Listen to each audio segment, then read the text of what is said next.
Hello. Sa pangalan po ng dakilang Panginoong Jesucristo, isang mapagpalang hapon po sa bawat isa sa atin. Andito po tayo sa ikalawang bahagi na kung saan una, ginanap natin kanina ang pananalangin.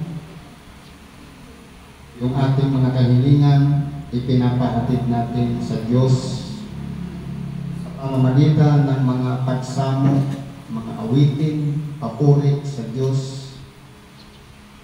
At ito naman, ikalawang bahagi na kung saan ang Diyos naman ang nakikipagsalitaan sa atin sa pamamagitan ng mga sitas o ebanghelyo na nakasulat sa banal na kasulatan na binabasa natin, pinapaliwanag, binibigyan ng buhay upang may ugnay natin sa ating pang-araw-araw na pamumuhay. Ang sabi po dito sa unang sitas, ayon po sa Ebanghelyo ng Apostol Juan, sa Kapitulo 9, versikulo 35 hanggang sa 41. Sabi po dito, nabalitaan ni Jesus na siya ay pinalayas nila at pagkasumpong sa kanya ay sinabi na, sumasampalataya ka baga sa anak ng Diyos? Ito po ay nangyari noong masumpungan ng ating dakilang Panginoon ang isang tao na dati siya ay bulag. Na ang tanong ng ating dakilang Panginoon, sino ba ang nagkasala sa taong ito na isinilang siyang bulag? Yung magulang ba niya o siya mismo? Sabi ng ating dakilang Panginoon,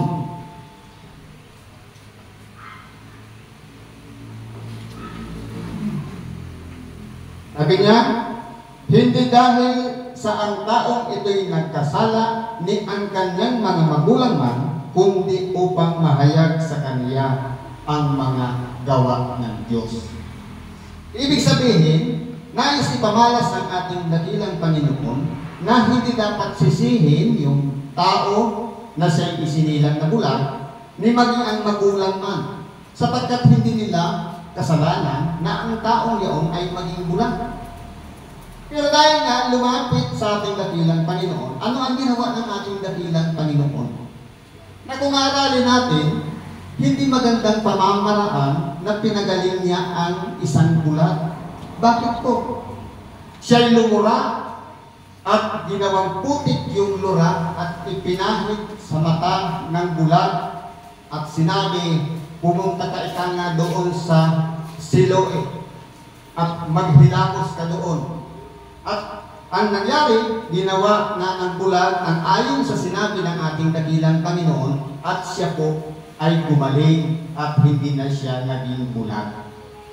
Ngayon, dahil sa nangyari, kumbaga, sa kwento ng doon sa Israel, wala pang pangyayaring ganon.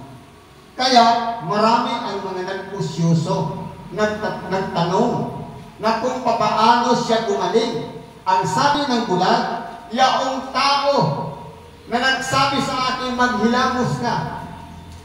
Basta yun ang totoong nangyari. Kaya ako nakakakita na ngayon.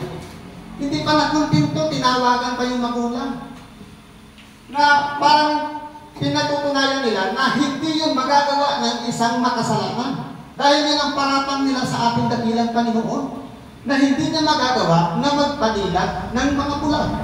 Hanggang sa dumating ang punto na nakiusyoso na rin yung mga Pariseo. Ang mga Pariseo, kumbaga, sila po yung mga tagapagtanggol ng mga kautusan. Defender of the law. Pero pagka minsan po, ang ginagawa ng mga Pariseo, hindi sila kasali doon sa pagtupad sa kautusan. Kaya nakatungon sila sa mga diferensya. Ngayon, nung nagtatalo-talo na, pasok naman yung mga Pariseo. Ang nangyari po, sa pamamagitan noon, inusyoso din kung paano kinonsulta yung bulag na nakakita, ganun din pati yung mga magulang. Pero iisa lang po ang sinasabi ng bulag. Dati siyang bulag, may lumapit sa isang lalaki at siya'y pinagaling at siya at nakakita na siya. Kumbaga naging consistent ang kanyang pagpapaliwanag na yun ay hindi po pinaniwalaan ng mga tao. Kaya ang ginawa ng mga Pariseo sa kanya, iniwala siya sa grupo. Dahil yung taong yaon ay isang dating na mamos na ngayon magaling na. Kumbaga, kumukontra yung mga Pariseo na hindi dapat mangyari na ang bulag ay dapat manatili na lang bulag habang buhay. Kaya anong nangyari? Nung dumating na ang punto na hinanap ng ating dakilang Panginoon yung taong pinagaling niya noon. Nung masumpungan niya, ito ang tanong niya. Nung pinalayas na siya, sumasampalataya ka ba sa anak ng Diyos? Dahil hindi nga pumatandaan ng lalaki kung sino yung nagpagaling sa kanya at kung sino yung kausap niya ngayon. Kaya ang nangyari, tinanong siya, sumasampalataya ka ba sa anak ng Diyos? Anong sagot niya?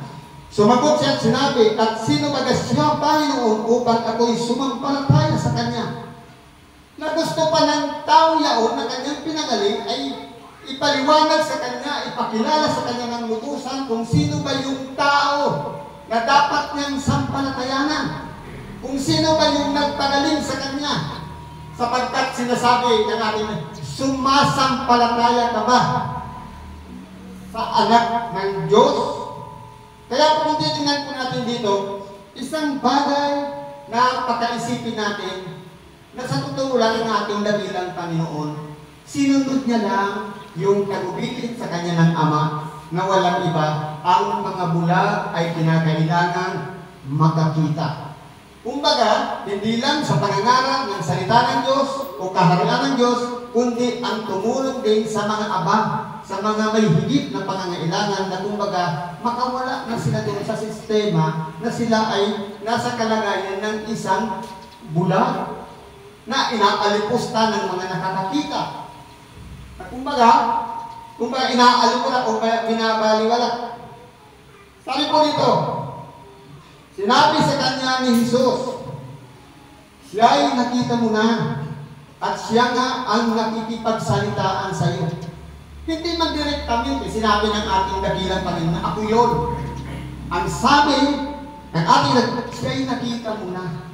Kumbaga, binigyan pa na pamamaraan para mag-isip yung kausap niya na nakita mo na siya at siya na ang kausap mo. Na hindi niya tinutumbok na siya yun. Dahil ang iniingatan ng ating dakilang Panginoon yung magmapuri at magmalaki sa kanyang sarili. Kaya binibigyan niya pa ng pag-iisipan yung bulag na kanyang pinagaling. At sinabi niya, Panginoon, sumasampalataya ako at siya'y sinamba niya. Nung nagtitingnan po natin, dito sa silong ng langit, kahit doon man kapag bumababa ang mga anghel at niluluhuran o sinasamba, ang sabi, ingatan mong huwag gawin yan, ako'y kapwa mo rin lingkod. Pero nung ang bulag, sinamba ang ating dakilang Panginoon, bakit hindi siya tumutol? Dahil siya po ay anak ng Diyos. Na naparito siya, sumasaka niya ang Ama at kinakailangan siyang sambahin, bagamat hindi pa niya iniaalay ang kanyang buhay, pero sinasamba na siya. Walang tumututok doon kahit sa mga kasulatan. Sapagkat ang Ama ay sumasakay Jesus. Kaya nga nagagawa ng ating dakilang Panginoon ang mga gawa ng kanyang Ama na walang iba pagaling ng mga bulag. Kaya hindi kahit ang ating dakilang Panginoon na sinabi niya, siya nga ang nakikipagsalitaan sa iyo, nung ang reaksyon ng lalaki na kanyang pinagaling, sinamba siya, hindi siya tumutol. Dahil karapatan po ng ating dakilang Panginoon ang sambahin siya. Nung siya'y anak ng tao pa lamang at hindi pa niya ginagampanan ang gawain niya na walang iba, ang tubusin ang sangkatauhan sa ating mga kasalanan. Anong sabi dito? At sinabi ni Jesus, sa paghatol ay naparito ako sa sanglibutan ito. Kumbaga, yung pagdating ng ating dakilang Panginoon dito sa ibabaw ng sanglibutan. Sa paghatol, Kaya siya sinugo dito para ibigay yung lahat ng nais ng kanyang ama sa pamamagitan ng kanyang ibanghilyo. Na una, ipakilala ang kanyang bugtong na anak. Walang iba ang ating dakilang Panginoong Jesucristo. At yung aral o ibanghilyo. Na kung titingnan po natin mga kapatid, sabi dito, sa paghatol ay naparito ako sa sanglibutan ito. Anong klaseng paghatol? Upang ang mga hindi nakakakita ay mga kakita. At upang ang mga nakakakita ay maging mga bulan. Ngayon kung aaralin po natin, yung pagparito ng ating dakilang Panginoon, huwag natin iisipin sa ating sarili na nakakakita tayo. Kundi, naparito ang ating dakilang Panginoon para yung mga nakakakita maging mga bulat at yung mga hindi nakakakita ay makakita. Ano pong ibig sabihin nito? Kung titingnan po natin sabi sa ibang bahagi ng kasulatan, kapag bulag ang umakay sa bulag, kapwa sila mahuhulog sa hukay. Ibig bang sabihin, yung nakakakita na kinakailangan maging bulag, kapwa na sila mahuhulog sa hukay? Hindi po, magkaiba po kasi yun. Yung bulag na sinasabi, yung alam na niya yung tama, subalit hindi pa ginagawa, ang nangyayari na matatawag yung na bulag. Pero doon sa mga nagmamalaki, nakitang-kita mo na ang mga nangyari, alam mo na ang mga problema, alam mo na ang mga diferensya.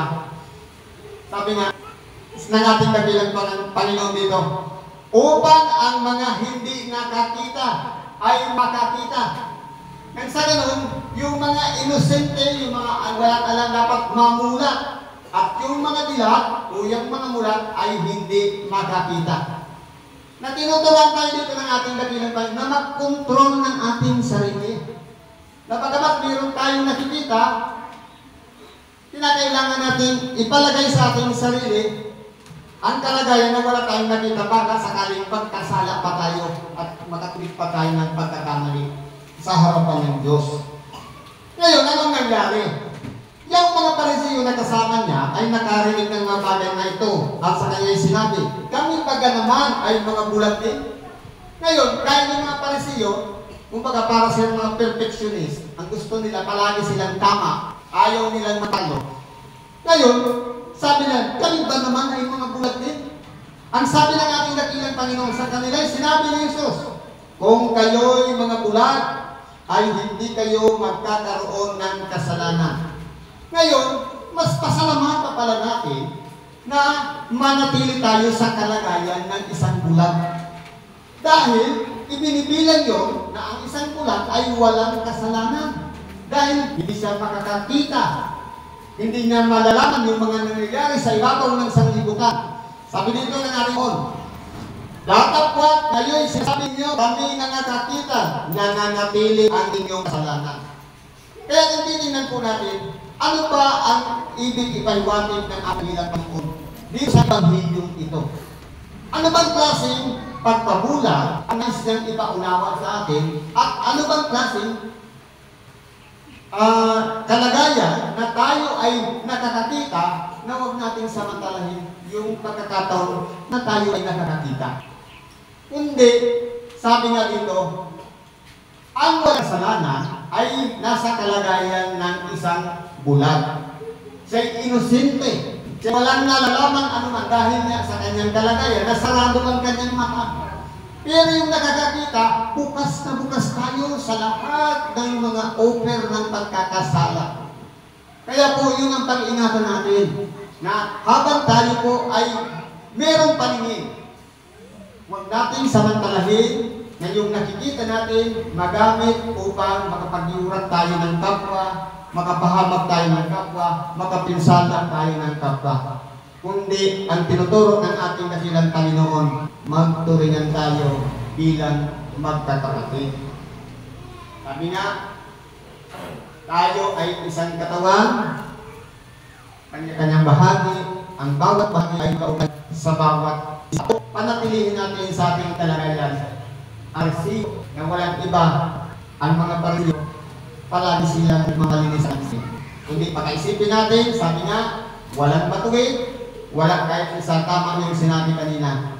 Lahat tayo ay nagkakasala. Pero nililinis tayo ng Diyos sa pamamagitan ng kanyang mga salita. Na walang iba, ang Ebanghelyo ang nagiging daan upang makahingi tayo ng tawad at makapagbalik loob sa Diyos. Kaya ang ating dakilang Panginoon ipinapaunawa sa atin na unang-una magpasakop tayo sa Diyos at sundin natin ang kanyang kalooban. Siguro po, ganito na lang ang pakikibahagi natin sa oras ito. Salamat po sa Diyos at ang ating karainan. Idulog po natin yan lahat sa Diyos at ipagkakalog niya ang katiwasayan ang lahat ng solusyon sa lahat ng ating mga daling. Salamat sa Diyos at isang mapagpalang hapon sa bawat isa.